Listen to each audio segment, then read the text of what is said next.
Hello everyone, कैसे हैं आप सब। एक बार पुनः शिव कोचिंग क्लासेस पर स्वागत है। उम्मीद करता हूं आप सब अच्छे होंगे, मस्त होंगे, बेहतर होंगे। आप सभी की पढ़ाई बेहतर चल रही होगी।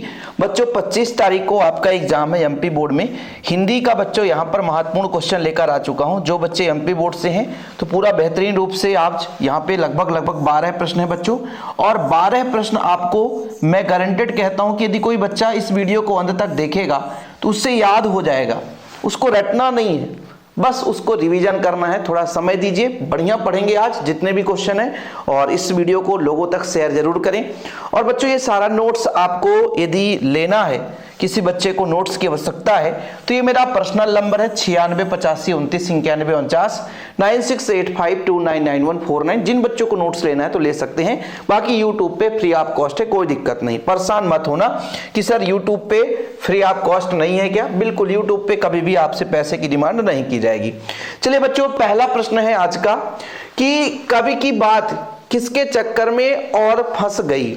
जैसे बच्चों आप लोग किसी के सामने अपना वक्तव्य दे रहे हो, आप हद तक किसी बात को समझा रहे हो, एक लिमिट तक, एक सीमित समय तक अच्छे बात बोल रहे हो, लेकिन जब उस बात को बनाने के चक्कर में और इधर उधर को सोच सोच कर आप जोड़ने लग गए तो फिर वो पेचीदा हो जाता है। सामने वाले को भी थोड़ा सा ऐसा अनुभव लगता है कि यार ये बात कहां का कहां बताने लग गया।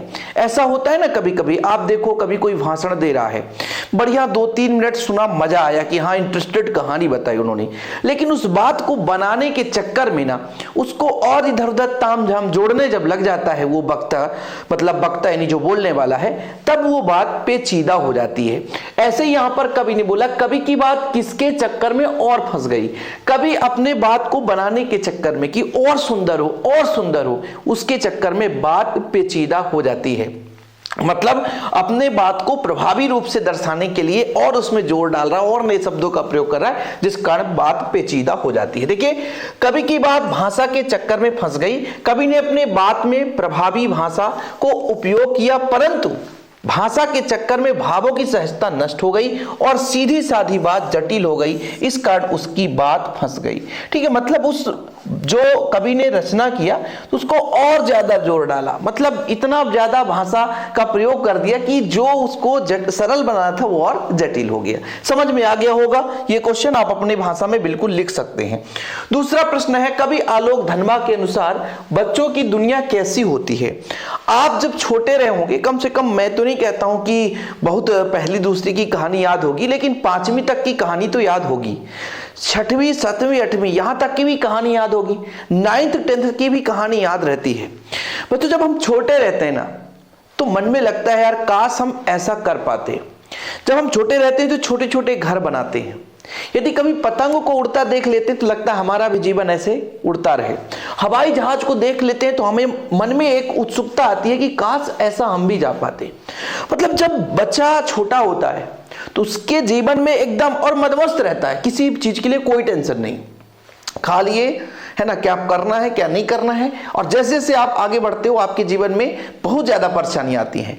लेकिन जब बच्चा छोटा होता है तो किसी प्रकार से कोई चिंता नहीं रहती है।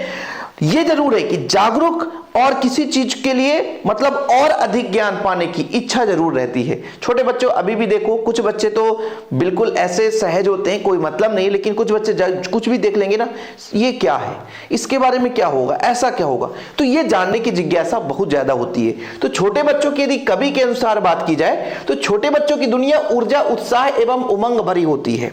यदि मेला लग रहा हो, जैसे मकर संक्रांति का सीजन चल रहा है, छोटे बच्चे बिल्कुल उमंगता से, बड़े लोग बूढ़े लोग क्या होंगे, अरे यार चलो छोड़ो यार कौन जाए मिला, लेकिन छोटे बच्चे चाहे प्रतिदिन ले जाओ वो कभी थकने वाले नहीं। उनके अंदर जोश उमंग भरा रहता है, कल्पनाओं के सागर में गोता लगाते हैं, किसी भी चीज को सोचते रहते हैं, काश ऐसा ये हो जाए तो क्या होगा, ये घर ना होता तो क्या होगा, यहाँ पे महल बन जाए तो क्या होगा, मंदिर होगी तो क्या होगी। ये सारी चीज उनके मन में कल्पनाएं आती रहती है।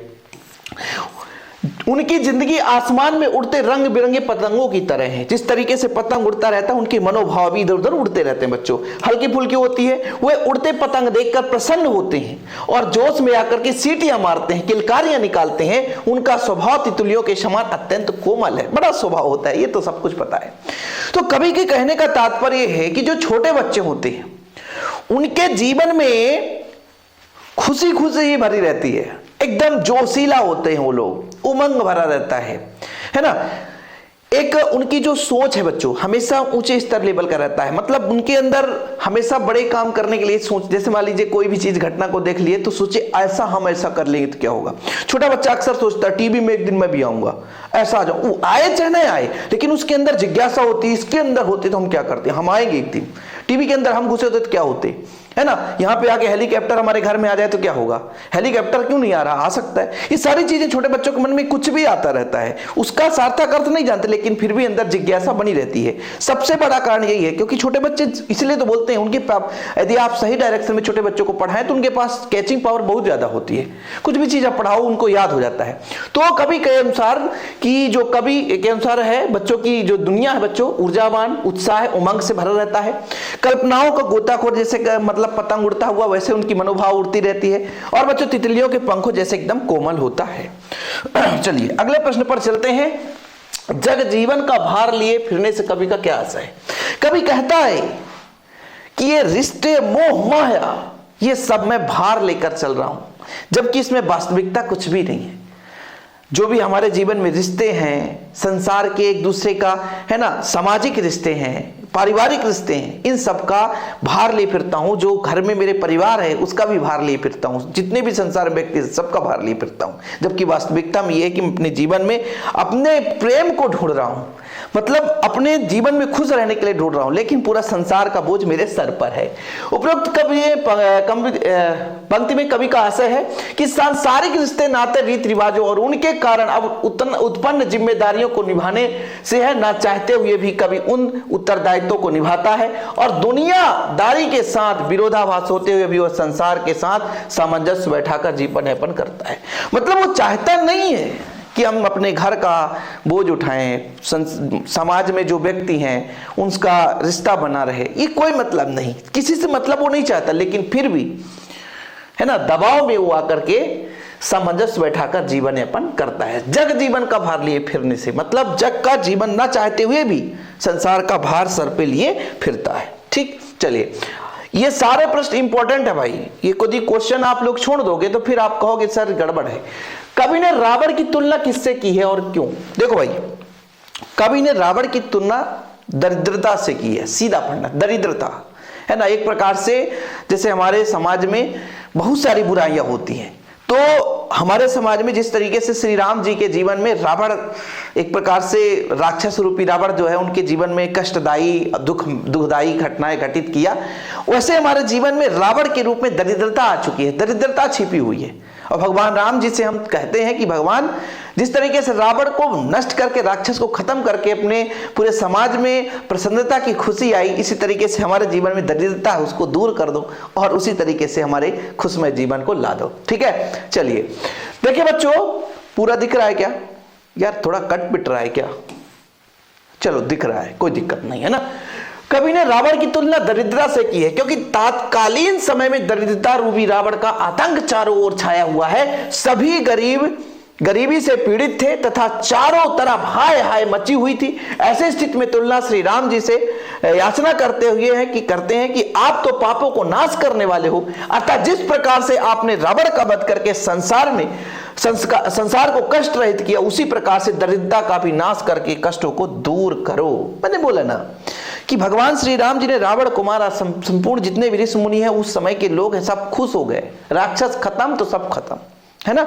ऐसे ही इस समय रावण रूपी दरिद्रता ने घेर रखी है, उस दरिद्रता को दूर करो भगवान, और सभी के जीवन में जो कष्टमय जीवन है उसको दूर करो, सुखमय जीवन आने दो। ठीक है, उषा कविता में गांव की शोभा कैसे बताई गई है, बताना बच्चों। उषा कविता में गांव की शोभा कैसे बताई गई है, यानी गांव की शोभा कैसी है। तो उषा कविता में बताया गया कि गांव के प्रत्येक घर में प्रातः काल में महिलाएं सर्वप्रथम चौकों को लिपती है, तत्पश्चात सिल का प्रयोग मसाले और चटनी पीसने में करती है। दूसरी और सुबह के बड़े बुजुर्ग बच्चों को पढ़ने के लिए स्लेट और खड़िया चाक दे देते हैं। आज भी वही परंपरा है हमारे गांव में, जब सुबह होता है बच्चों तो घर की माताएं जो होती हैं वो क्या करती हैं, प्रातः काल उठती हैं और पहले क्या होता था कि राख से लिपते पोतते थे, गोबर से। आज भी जो हमारा किचन होता है जिसे हम रसोई बोलते हैं, यदि वो मिट्टी का बना हुआ है तो वहां जाकर के गोबर, गाय का जो गोबर होता है उससे वो लीपते हैं। इसके बाद आग जलाते हैं, नहाते धोते हैं, इसके बाद खाना बनाते हैं। मतलब लीपने और पूरे बर्तन वर्तन धुल करके, ये आज का भी प्रथा है। वैसे पुराने समय में भी उषा का वितम बताया गया कि गांव के जो प्रत्येक घर में प्रातः काल की जो महिलाएं मतलब सुबह उठ करके चौके से लीपते हैं, फिर सिल का प्रयोग करके मसाला चटनी आदि पीसते हैं। तो भैया नहाए धोएंगे, फिर खाना बनाएंगे, चटनी बनाते हैं। दूसरी ओर हर सुबह जो बड़े बुजुर्ग हैं बच्चों को बिठाते हैं, है ना, बोले भैया आप तुमको पढ़ना है तो चाक ला कर देते हैं, स्लेट कर देते हैं और पढ़ने के लिए प्रेरित करते हैं। यह वर्णन किया गया है। अगले प्रश्न पर चलते हैं। पर्दे पर वक्त की कीमत है कहकर कवि ने पूरे साक्षात्कार के प्रति अपना नजरिया किस प्रकार से रखा है? भाई साक्षात्कार का मतलब है लोग आपको कैमरे के सामने लाते हैं, साक्षात्कार के लिए मतलब अब आपके जीवन के बारे में पूछते हैं। उसी के लिए यहां पर कवि ने पर्दे पर वक्त की कीमत के लिए बोला है कि वास्तविकता तो यह है कि लोग साक्षात्कार के लिए कुछ भी वहां पर करें, लेकिन वो सिर्फ समय की कीमत दिखाना चाहते हैं और वहां पर उनके असलियत की बात उतनी ज्यादा नहीं करते। बस ये बोलते हैं हमारे पास समय की कमी है, समय की कमी है, समय का अभाव है, इतने अंदर ऐसा ऐसा बोलना है। जबकि जैसे मान लीजिए अपाहिज के बारे में ही साक्षात्कार हो रही थी, तो अपाहिज के वास्तविक जीवन के बारे में वहां पर अपाहिज के महत्व को नहीं दर्शाया जा रहा है, वहां पर समय की कीमत को बताया जा रहा है कि हमारे पास इतना समय, आपको इतना समय में ही ऐसा बोलना है। देखिए बोलिए, बढ़िया। देखो, पर्दे पर वक्त की कीमत से है साक्षात्कार की मूल भावना का परिचय मिलता है। इस पंक्ति के माध्यम से कवि ने पूरे साक्षात्कार के प्रति व्यावसायिक नजरिया प्रस्तुत किया है। पर्दे पर जो कार्यक्रम दिखाया जाता है उसकी कीमत समय के अनुसार अधिक होती है, जबकि अपंग का दर्द जानने की कीमत कम होती है। क्या बोला गया कि साक्षात्कार लिया जाता है अपना फेम बनाने के लिए, अपने वर्चस्व को बनाने के लिए लोग समय का अभाव बताते हैं, जबकि जिसका साक्षात्कार होता है उसके वास्तविकता पर नहीं जाते। जैसे अपाहिज का साक्षात्कार हो रहा है, इंटरव्यू से कहते हैं, तो वहां पे वास्तविक जो है कि अपाहिज कैसे है, इसके दर्द को कैसे कम किया जाए, है ना, इसके लिए कैसे सेवा किया जाए, तो उस पर बात नहीं होती है। केवल और केवल बात होती है समय के कीमत पर, है ना। कार्यक्रम में जो दिखाया जाता है वो व्यवसाय के नजरिए पे दिखाया जाता है, और आज भी यही होता है। जब भी बड़े बड़े शो होते हैं तो वास्तविक मुद्दों पर बात नहीं होगी, ठीक है, सब दुनियादारी इधर उधर के मुद्दों पर होते हैं, और आज का भी यही कहानी है। आप आगे चलो। इसके बाद अगला क्वेश्चन है हमारा, कविता के बहाने में कविता के उड़ान तथा चिड़िया के उड़ान में क्या अंतर है बच्चों? यहां पर आप थोड़ा सा देखिएगा, यहां पे मिसप्रिंट है, थोड़ा मिसप्रिंट का मतलब है बच्चों, यहां पे आपका चिड़िया यहां पे जाएगा और कविता यहां पे जाएगा, ठीक है, याद रखिएगा। चिड़िया की उड़ान से मतलब क्या है बच्चों? चिड़िया एक निश्चित समय तक उड़ती है और उड़ने के बाद वो थक जाती है, उसका अस्तित्व समाप्त हो जाए क्योंकि थकान आ जाता है, असमर्थ हो जाती है। लेकिन कविता में क्या होता है, कविता में आप जितना चाहो उतना पिरो दो, जितना आपको उड़ाना है उड़ा दो, उसकी कोई सीमा नहीं रहती, अनंत होती है। तो ये कविता है बच्चों, कविता की उड़ान सीमाहीन और अनंत है, क्योंकि कविता में कवि के मनोभाव रूपी असीम कल्पनाओं के पंख लगा कर उड़ती है। कहने का मतलब कविता में जब कवि है अपने जितने भी मन में जो उसका सोच है वो आकर के भर देता है, जितना उड़ाना है उड़ा सकता है। लेकिन जो चिड़िया है वो एक निश्चित समय बाद है भैया थक जाती है, असमर्थ हो जाती है। चिड़िया की उड़ान में चिड़िया के पंखों का एक निश्चित और सीमित सामर्थ्य होता है, चिड़िया एक निश्चित सीमा के बाद उड़ने में असमर्थ हो जाती है। अगला बच्चों, कविता की उड़ान सब जगह हो सकती है, लेकिन चिड़िया की उड़ान सब जगह नहीं हो सकती है। जो कवि परिचय, लेखक परिचय बच्चों, ये हम यहां पर नहीं करेंगे, ठीक है। अगले क्वेश्चन पर चलते हैं। लोगों के लड़कों की टोली में कौन कौन से दो नाम दिए? देखिए, जो लड़के होते हैं बरसात के सीजन में कीचड़ फैलाते हैं, पानी बांधते हैं, है ना, गली मोहल्ले पर घर घर जाते हैं, कीचड़ फैलाते हैं, खेलते कूदते रहते, इसलिए उन्हें मेढक मंडली कहा गया। और बारिश कराने के लिए भगवान इंद्र जी से प्रार्थना भी करते हैं, इसलिए उन्हें इंद्र सेना के नाम से जाना जाता है। दो नाम है बच्चों, एक उनका मेढक मंडली नाम है और दूसरा उनका जो नाम है इंद्र सेना है। कहीं पे होगा यहाँ पे इंद्र सेना, ठीक है, इंद्र सेना। देखिए, गांव के लोगों ने लड़कों की टोली और उनके नंगे शरीर, उछल कूद, शोर शराब और गली मोहल्ले पर कीचड़ फैलाने का उन्हें मेढक मंडली कहा गया। और वो अब ये टोली जो है इंद्र सेना भी कहकर इसको पुकारते थे, क्योंकि यह अनावृष्टि दूर करने के लिए दौर दौर पर पानी मांगने जाते थे और बच्चे इकट्ठे होकर भगवान इनसे पानी बारिश कराने के लिए, बच्चों एक प्रकार से वर्षा कराने के लिए प्रार्थना करते थे। तो दो ही चीज है कि बच्चे घर घर जाते थे, कीचड़ फैलाते थे बारिश के सीजन में, है ना, खेलते कूदते रहते थे, इसलिए उन्हें मेढक मंडली कहा गया। और बच्चों जो जब बारिश नहीं होती थी तो भगवान से प्रार्थना भी करते थे, इसलिए इन्हें इंद्र सेना के नाम से जाना जाता है। बाजार जाते समय में किन किन बातों को ध्यान में रखना चाहिए? बाजार जाते समय बच्चों अनावश्यक चीजें ना खरीदें, बाजारबाज से बचें, सुंदर आकर्षक चीजों से दूर रहें। हम जब भी बाजार जाएं तो ऐसी चीजों को लिस्ट बनाकर ले जाएं जो हमको खरीदना है।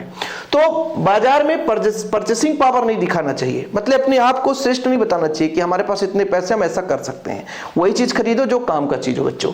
जरूरत की काम की जो है सूची बनाकर जाना चाहिए। अनावश्यक वस्तुओं को खरीदने नहीं चाहिए, केवल आवश्यक वस्तुओं को खरीदे। बाजार के आकर्षण से बचना चाहिए। बाजार के सामने बढ़िया सुंदर सुंदर चीजें रखी जाती है, अंदर भले ही जैसे भी थोड़ा सा कम क्वालिटी का हो लेकिन सामने बढ़िया क्वालिटी का रखा जाएगा ताकि आप लोग देख करके खरीदो, तो उनसे बचना चाहिए। ठीक है, तो हम सुपर फास्ट कर रहे हैं, थोड़ा समय कम लेंगे। ठीक, परचेसिंग पावर मतलब आपके पास पैसे हैं तो ये मत दिखाओ कि भैया हम आपसे सुंदर चीज ले सकते हैं। जरूरत की चीजों का सूची बना ले जब भी बाजार जाए। आवश्यक चीजों को ही खरीदना चाहिए बच्चों और आकर्षण से बचना चाहिए। अगला क्वेश्चन है भक्तिन के स्वभाव की किन्हीं दो विशेषताएं। साधारण व्यक्तित्व, गांव में रहने वाली थी, अपने घर के कामकाज में बढ़िया मस्त थी, छोटे कद की थी, पतली थी, ओंठ पतली, आंखें छोटी थी, ये उनकी विशेषताएं बच्चों। परिश्रमी थी, मेहनत करना जानती थी, ससुराल के सारे कामकाज करती थी। फिर लेखिका के घर जाती थी और वहां भी उनके सारे कामकाज करती थी। अपने ही जीवन को लेकर के लेखिका का बिल्कुल एकदम स्वामी और भक्तिन की कहानी आपने पढ़ा है कि बिल्कुल उनको लगता ही नहीं था, महादेवी वर्मा जी को लगता ही नहीं था कि ये हमारी दास है, हमारी ये सेविका है। उनको ऐसा लगता था कि जैसा हमारा संबंध एक निजी हो, अपने पारिवारिक हो, इस तरीके से वो सेवा करती थी बच्चों। ठीक है, तो दो विशेषताएं, साधारण व्यक्तित्व। भक्तिन का व्यक्तित्व अत्यंत साधारण था। वह अधेड़ उम्र की महिला थी, कद छोटा था, पतला दुबला शरीर, ओठ पतले, आंख छोटे थे। परिश्रमी थी, भक्तिन परिश्रमी महिला थी। ससुराल में वह बहुत ही मेहनत करती थी और घर में काम करती थी, खेत पशुओं आदि का सारा कार्य अकेले संभालती थी। लेखिका के घर भी वह सारे कामकाज को पूरा कर्मठता से करती थी। वह लेखिका के हर कार्य में सहायता करती थी। ये उनके दो विशेषताएं हैं।